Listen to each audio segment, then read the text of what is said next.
Rent payments are due on April 1st, but people who have been laid off may not necessarily be able to afford those rents. So we talked to the State Department of Housing as well as the New Haven Legal Assistance Association about what your rights are as a landlord and a tenant during this time.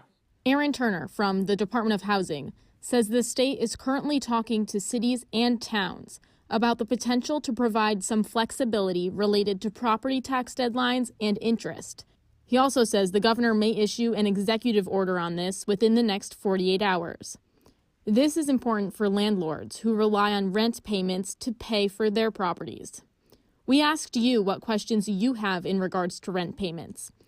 Brian Levine asks, can a landlord still proceed with an eviction due to non-payment of rent, knowing that people are out of work through no fault of their own? Here's what you need to know. If you can't pay your rent, the first thing you should do is talk to your landlord and let your landlord know that. Good communication with a landlord is always a good idea. But if you can't pay your rent, you can't pay your rent. Now, this doesn't mean that your landlord can't, in certain circumstances, serve you with a notice to quit. And in fact, at the moment, it doesn't mean that they can't file an eviction case.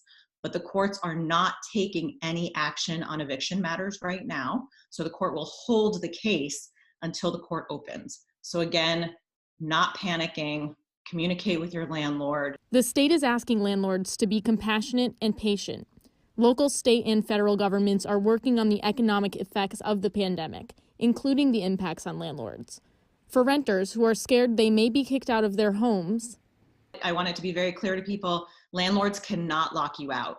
So even if a landlord can serve you with a notice to quit during this time, they cannot change the locks. They cannot cut off your utilities. They cannot remove your possessions. Only a court can do that, and the court is not currently doing that. We've asked the state many more questions. To see the answers, go to our website at fox61.com. Taylor DiCello, Fox 61 News.